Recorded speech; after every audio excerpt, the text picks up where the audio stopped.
നമസ്കാരം. ലോകത്ത് ഇന്നേ വരെ ആരും കണ്ടിട്ടില്ലാത്ത, ആരും ഇതുവരെ പരിചയപ്പെട്ടിട്ടില്ലാത്ത ഒരു ചേച്ചിയെയും അനിയനെയും ഞാൻ നിങ്ങൾക്ക് പരിചയപ്പെടുത്തി തരാം. ഈ ചേച്ചിയും അനിയനും എല്ലാവർക്കും ഒരു അത്ഭുതമാണ് കേട്ടോ.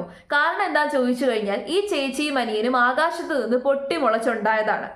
മാത്രമല്ല, ഈ സഹോദര ബന്ധം എന്നൊക്കെ പറയുന്നത് രക്തബന്ധത്തിലൂടെ മാത്രമല്ലല്ലോ ഉണ്ടാകുന്നത്, കർമ്മബന്ധത്തിലൂടെ നമുക്കുണ്ടാകും. അത്തരം ഒരു സഹോദരനും സഹോദരിയുമാണ്.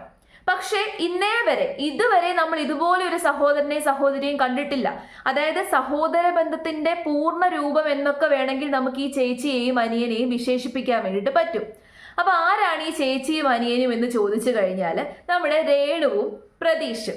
അപ്പൊ ഇവര് രണ്ടുപേരും ബൈബർ ഗുഡ് ദേവുവിനെ നിങ്ങൾക്കൊക്കെ അറിയാമായിരിക്കുമല്ലോ. ഒരു ബിഗ് ബോസ് മത്സരാർത്ഥിയാണ്, യൂട്യൂബറാണ്. അപ്പൊ പുള്ളിക്കാരിയുടെ ചായ വിത്ത് ബൈബർ ഗുഡ് എന്ന് പറയുന്ന യൂട്യൂബ് ചാനലിലാണ് ഇവർ ഇന്റർവ്യൂവിന് വന്നേക്കുന്നത്.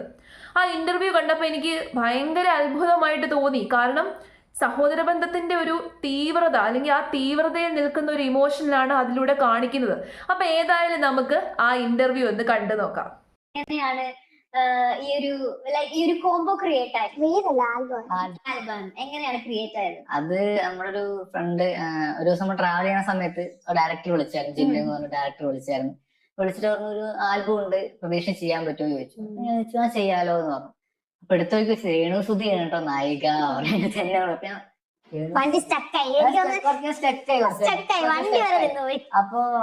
അപ്പൊ ആ ശരി ഓക്കെ എന്ന് പറഞ്ഞ എന്തായാലും ട്രോള് വരും. രണ്ടാമത്തെ ക്വസ്റ്റ്യൻ എന്നാ, രേണുസുതി ആയതുകൊണ്ട് പ്രതീക്ഷ എന്തായാലും ട്രോള് വരും, എയറിലേക്ക് പൊങ്ങുട്ടോ. അപ്പൊ തന്നെ ഞാൻ എന്താണ് ഇയാൾ ഇങ്ങനെ പറയുന്നത്, കാരണം ഡയറക്ടർ വിളിച്ചു പറഞ്ഞ ക്വസ്റ്റ്യൻ അതായിരുന്നു. അപ്പോഴേക്കും അമ്മയൊക്കെ രേണുവിന്റെ ഇരിപ്പ് കണ്ടു. അതാണ് ആദ്യം നമ്മൾ ശ്രദ്ധിക്കേണ്ടത്. നമ്മളുടെ ഈ സരോജ് കുമാർ എന്ന് പറയുന്ന ഒരു ക്യാരക്ടറുണ്ട്, ശ്രീനിവാസൻ ചെയ്തതാണ്.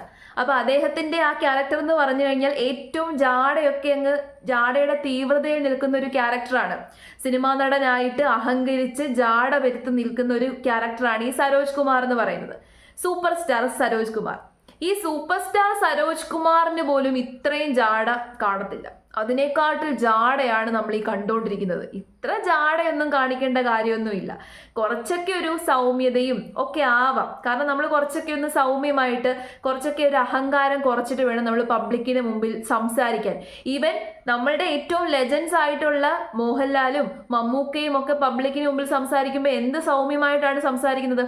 മമ്മൂക്കയുടെ കാര്യം വിട്ട് മോഹൻലാൽ, അദ്ദേഹം എന്ത് സൗമ്യമായിട്ടും എന്ത് മര്യാദയോട് കൂടിയിട്ടുമാണ് ഓരോരുത്തരുടെ മുമ്പിൽ സംസാരിക്കുന്നത്, പബ്ലിക്കായിട്ട് വന്ന് നിൽക്കുന്നത്. അദ്ദേഹം ഇങ്ങനെ കാലിന്റെ മണ്ടയ്ക്ക് കാല് കയറ്റി വെക്കുന്നത് പോലും വളരെ വിരളമാണ്.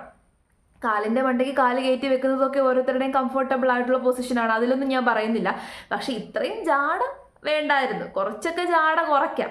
ഇത്രയും ഇല്ലെങ്കിലും ഈവൻ പ്രതീക്ഷയും അത്യാവശ്യം ട്രോളും അല്ലെങ്കിൽ ക്രിറ്റിസിസവും കാര്യങ്ങളെല്ലാം വരുന്നുണ്ട്. അപ്പോ അതിന്റെ ആ ഒരു നിങ്ങളായിട്ട് സിറ്റുവേഷൻ ക്രിയേറ്റ് ചെയ്യുന്നതാണോ, അല്ലെങ്കിൽ ഇങ്ങനെയാണോ ഇവിടുത്തെ രീതി? രണ്ട് വ്യക്തികൾ തമ്മിൽ ട്രോള് വരുമ്പോൾ അവിടെ പ്രണയം, ഒരുപാട് ടോക്സ് വരുന്നുണ്ട്. അങ്ങനെയൊന്നുമില്ല. എനിക്ക് ഈ ചേച്ചിയായിട്ടാണ് അങ്ങനെയാണ് ഞാൻ കണ്ടിട്ടുള്ളത്. അതിപ്പോ അന്ന് ആദ്യമായിട്ട് പരിചയപ്പെടുമ്പോഴും ഇപ്പൊ ഇവിടെ ഇരിക്കുമ്പോഴും എല്ലാം എന്റെ മനസ്സിലാണ്. പക്ഷെ കാണുന്ന ആൾക്കാരുടെ കണ്ണില് പലതരത്തിലുള്ള ചിന്ത വന്നു കഴിഞ്ഞാൽ അതൊരിക്കലും പോയിട്ട് അത് അങ്ങനെയാണ് ഇങ്ങനെയെന്ന് പറയാൻ പറ്റില്ല. അങ്ങനെ പറയുകയാണെങ്കിൽ ഒരിക്കലും പറ്റില്ല. A to Z ആൾക്കാർക്ക് ഇങ്ങനെ ഇതെന്റെ ചേച്ചിയാണ് കേട്ടോ, ഇതെന്റെ ചേച്ചിയാണ് കേട്ടോ, ഇത് നമുക്ക് സഹിക്കാതാണ്. അപ്പൊ കാണുന്ന ആൾക്കാർ പല രീതിയും കണ്ടോട്ടെ, നമ്മൾ നമ്മളായിട്ട് ഇരുന്നാൽ മതി എന്നാണ് നമുക്ക്. നമ്മുടെ ഫാമിലിക്കും ആ കാര്യം അറിയാം. അതുകൊണ്ടാണ് ഫാമിലി അത്രമാത്രം സപ്പോർട്ട്. ഇത്രയും ആൾക്കാര് നമ്മളെ സപ്പോർട്ട് ചെയ്യാൻ 100-ൽ ഒരു 10% ആൾക്കാരും കൂടി ഇല്ല. അത്രയും എതിർത്ത് പറഞ്ഞിട്ട് നമ്മുടെ ഫാമിലി. കേരളത്തിലെ പുതിയ ശാലിനിയും കുഞ്ചാക്കോ ബോവനുമാണ്. ഇത് ഞാൻ പറഞ്ഞതല്ല കേട്ടോ, രേണു തന്നെ സ്വയം ഇവരെ പറ്റിയിട്ട് വിശേഷിപ്പിച്ചതാണ്. നല്ല സഹോദര ബന്ധമാണ് എന്തായാലും ഇവർ തമ്മിൽ. ഈ കാണുന്ന പ്രേക്ഷകർക്ക് നിങ്ങൾക്ക് തോന്നുന്നുണ്ടോ ഇവർ തമ്മിൽ പ്രണയബന്ധം ഉണ്ടാകും, അല്ലെങ്കിൽ ഇവർ തമ്മിൽ സ്നേഹബന്ധം ഉണ്ടാകും നിങ്ങൾക്ക് തോന്നുന്നുണ്ടോ? അങ്ങനെ ആരെങ്കിലും കമന്റ് ഇട്ടിട്ടുണ്ടെന്നുണ്ടെങ്കിൽ അവർ ഭൂലോക പൊട്ടനാണെന്ന് ഞാൻ പറയും. ഇവർ തമ്മിൽ അങ്ങനെയൊന്നും തോന്നുന്നില്ല. കാണുന്ന പ്രേക്ഷകർക്ക് യഥാർത്ഥത്തിൽ എന്താണ് തോന്നുന്നത് എന്നുള്ളത് ഞാൻ പറയാം. പ്രതീക്ഷ ശരിക്കും പറഞ്ഞു കഴിഞ്ഞാൽ ഒരു ഇത്തിൽക്കണ്ണിയാണ് എന്നാണ് എല്ലാവർക്കും തോന്നുന്നത്. കാരണം എന്താണ്, രേണുവിന്റെ പുറകെ അങ്ങ് കൂടിയേക്കാണ്. ഇത്രയും നാളും പ്രതീഷ് എന്ന് പറയുന്ന വ്യക്തിയെ പറ്റിയിട്ട് വലിയ പരിചയം പ്രേക്ഷകർക്ക് ഉണ്ടായിരുന്നില്ല, മലയാളി പ്രേക്ഷകർക്ക് ഉണ്ടായിരുന്നില്ല. ഒരു യൂട്യൂബ് ചാനൽ ഉണ്ടായിരുന്നു, പക്ഷെ ആ യൂട്യൂബ് ചാനൽ വലിയ രീതിയിൽ പച്ച പിടിച്ചിട്ടൊന്നുമില്ല. കുറെ വർഷങ്ങളായിട്ടുണ്ട്, പക്ഷെ ആ യൂട്യൂബ് ചാനലിൽ വലിയ വ്യൂസ് ഒന്നും ഉണ്ടായിരുന്നില്ല. അതുകൊണ്ട് തന്നെ പ്രതീഷിനെ പറ്റിയിട്ട് ആർക്കും വലിയ പരിചയം ഉണ്ടായിരുന്നില്ല, ഇൻസ്റ്റഗ്രാമിലും പരിചയം ഉണ്ടായിരുന്നില്ല. രേണുവിൻ്റെ ഒപ്പം കൂടിയതോട് കൂടിയിട്ട് വൈറലായി, പബ്ലിസിറ്റി കിട്ടി, ഇൻസ്റ്റഗ്രാമിൽ ഫോളോവേഴ്സായി, യൂട്യൂബിലും നല്ല വ്യൂസായി. അങ്ങനെ രേണുവിൻ്റെ ഒപ്പം കൂടിയേക്കാണ്. ഇനി കുറേ നാൾ ഇങ്ങനെ ഉണ്ടാകും. അല്ലാതെ ഇവർ തമ്മിൽ അങ്ങ് പവിത്രമായ സഹോദര ബന്ധമാണെന്നൊന്നും ഇതുവരെ എനിക്ക് കണ്ടിട്ട് തോന്നിയിട്ടില്ല. ഇവർ സ്വയം വിശേഷിപ്പിക്കുന്ന അത്രയും പവിത്രതയും അത്രയും ആത്മബന്ധവും ഇവർക്ക് തമ്മിലുണ്ട് എന്ന് ഇന്നേ വരെ എനിക്ക് തോന്നിയിട്ടില്ല. നിങ്ങൾക്ക് തോന്നിയിട്ടുണ്ടെന്നുണ്ടെങ്കിൽ തീർച്ചയായിട്ടും കമന്റ് ഇടുക. നിങ്ങൾക്ക് എന്താണ് ഇവരുടെ രണ്ടുപേരുടെയും കോംബോ കണ്ടിട്ട് തോന്നിയത്? ഇവരുടെ രണ്ടുപേരുടെയും കോംബോ കണ്ടിട്ട് ഒരു മാച്ചും എനിക്ക് ഫീൽ ചെയ്തിട്ടില്ല. അതായത് ഒരു വ്യൂവർ എന്നുള്ള രീതിയിൽ പറയാം, രേണുവിൻ്റെ അഭിനയം ഒട്ടും കൊള്ളത്തില്ല. ആസ് എ വ്യൂവർ എന്നുള്ള രീതിയിൽ രേണുവിൻ്റെ അഭിനയം ഒരു രീതിയിലും കൊള്ളത്തില്ലെന്ന് ഞാൻ പറയും. പിന്നെയും പ്രതീഷ് അഭിനയിക്കുന്നുണ്ട്. അഭിനയം വെച്ച് നോക്കുമ്പോൾ പ്രതീഷാണ് രേണുവിനെക്കാട്ടിൽ കുറച്ചും കൂടി ബെറ്റർ. പ്രതീഷ് അത്യാവശ്യം അഭിനയിക്കുന്നുണ്ട്. കുറച്ചും കൂടിയൊക്കെ ഒന്ന് ട്രെയിനിങ് കിട്ടിക്കഴിഞ്ഞാൽ കുറച്ചും കൂടി നന്നായിട്ട് പ്രതീഷിന് അഭിനയിക്കാൻ വേണ്ടിയിട്ട് പറ്റുമായിരിക്കും. അതിനുള്ളൊരു കാലിബർ ഉണ്ട്. പക്ഷെ രേണുവിന് അഭിനയത്തിന്റെ ഒരു രീതിയിലുള്ള കാലിബറും ഇല്ല. ഇത്രയും ആൽബങ്ങൾ അഭിനയിച്ചു, ഇത്രയും ഷോർട്ട് ഫിലിമുകൾ അഭിനയിച്ചു. ആദ്യമൊക്കെ ചിലപ്പം അറിയാത്തത് കൊണ്ടാണെന്ന് പറയാം. പക്ഷെ ഇത്രയും അഭിനയിച്ചിട്ടും രേണുവിന്റെ അഭിനയത്തിന് വലിയ പുരോഗമനം ഒന്നും കാണുന്നില്ല. പക്ഷെ രേണു നന്നായിട്ട് പാട്ട് പാടുമെന്ന് എനിക്ക് മനസ്സിലായി. കഴിഞ്ഞ ദിവസം രേണു പാടിയ ഒരു തമിഴ് സോങ് അത് ഞാൻ കേട്ടു. നന്നായിട്ട് രേണു അതിനകത്ത് പാടുന്നുണ്ട്. പാട്ട് നന്നായിട്ട് പാടിയിട്ടുണ്ട്. പാട്ടിൽ പിന്നെ നമുക്ക് ട്രെയിൻഡ് ആയിട്ടുള്ള സിംഗർ ഒന്നും അല്ലല്ലോ രേണു. അതിൻ്റെതായിട്ടുള്ള പ്രശ്നങ്ങൾ ഒഴിച്ചു കഴിഞ്ഞാൽ നന്നായിട്ട് രേണു പാടിയിട്ടുണ്ട്. പക്ഷേ അഭിനയത്തിന്റെ കാര്യത്തിൽ ഇപ്പോഴും രേണു വട്ടപൂജ്യമാണ്. അതുകൊണ്ട് തന്നെ ഇവർ രണ്ടുപേരും തമ്മിൽ നല്ല കോംബോയാണെന്നൊന്നും ഇതുവരെയും എനിക്ക് ഫീൽ ചെയ്തിട്ടില്ല. ആർക്കെങ്കിലും അങ്ങനെ തോന്നിയിട്ടുണ്ടെന്നുണ്ടെങ്കിൽ കമന്റ് ഇടുക. ഫുഡ് ഫീഡ് ചെയ്ത് കൊടുക്കാം. ഞങ്ങൾക്കും ഉണ്ട് ചേട്ടനും അനിയത്തിയൊക്കെ. ഓക്കെ, ഞങ്ങളിങ്ങനെ നാട്ടുകാരെ കാണിച്ചിട്ട് ഫുഡ് കൊടുത്തോണ്ട് നടക്കുകയൊന്നുമല്ല.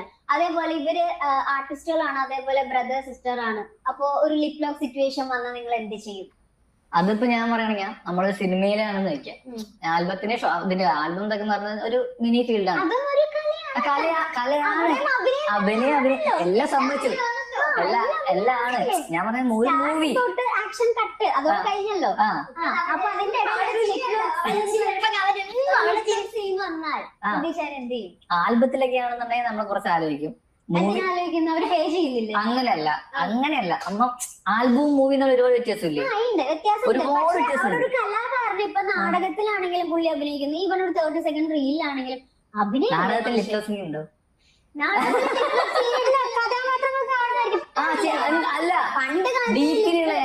ഡീപ്പിൽ ഇപ്പൊ നാടകത്തില് ലിപ് ലോക്ക് കണ്ടിട്ടില്ല ഉണ്ടെന്നല്ല ഞാൻ പറയാം. നാടകത്തിലാണെങ്കിൽ ഇന്റിമേറ്റ് സീൻസ്. ഒരു ലിപ് ലോക്കിനെ പറ്റിയിട്ടുള്ളൊരു ചോദ്യമാണ്. ആ ചോദ്യത്തിൽ ഇത്രയ്ക്കങ്ങ് ഉരുണ്ട് കളിക്കേണ്ട ആവശ്യമുണ്ടോ? ഉരുണ്ട് കളിക്കേണ്ട ഒരു ആവശ്യമില്ല. സ്ട്രെയിറ്റ് ആയിട്ട് മറുപടി പറയാം. ഇത്രയ്ക്കങ്ങ് ഉരുണ്ട് കളിക്കേണ്ട കാര്യം എന്താ? മനസ്സിൽ കള്ളത്തരം ഉള്ളവരാണ് ഇങ്ങനെ ഉരുണ്ട് കളിക്കുന്നത്. നമുക്ക് കള്ളത്തരമൊന്നും ഇല്ല. ഓക്കെ, ഒരു അഭിനയത്തിന്റെ കാര്യം ചോദിക്കുകയാണ്. ലിപ് ലോക്ക് സീൻ വന്നു കഴിഞ്ഞാൽ ചെയ്യുമോ? ചെയ്യുമെങ്കിൽ ചെയ്യും, ചെയ്യത്തില്ലെന്നുണ്ടെങ്കിൽ ചെയ്യത്തില്ല. ഡയറക്റ്റ് ആയിട്ടുള്ള ആൾക്കാർ അങ്ങനെയാണ് മറുപടി പറയുന്നത്. ഒന്നും ഒളിച്ചു വെക്കാനില്ലാത്ത, മറച്ചു വെക്കാനില്ലാത്ത ആൾക്കാർ അങ്ങനെയാണ് മറുപടി പറയുന്നത്. ഈ പ്രതീഷിന്റെ ഡയലോഗിൽ തന്നെയുണ്ട് പ്രതീഷിന്റെ മനസ്സിലുള്ള കള്ളത്തരം. രേണു അതിനകത്ത് കുറച്ചും കൂടി സ്ട്രെയിറ്റ് ഫോർവേഡ് ആണ്. രേണു അതിനകത്ത് പറയുന്നുണ്ട്, ജീവിതമല്ലല്ലോ അഭിനയമല്ലേ, എനിക്ക് കുഴപ്പമൊന്നുമില്ല. ആ കാര്യത്തിൽ രേണു സ്ട്രെയിറ്റ് ഫോർവേഡ് ആയിട്ട് പറയുന്നുണ്ട്.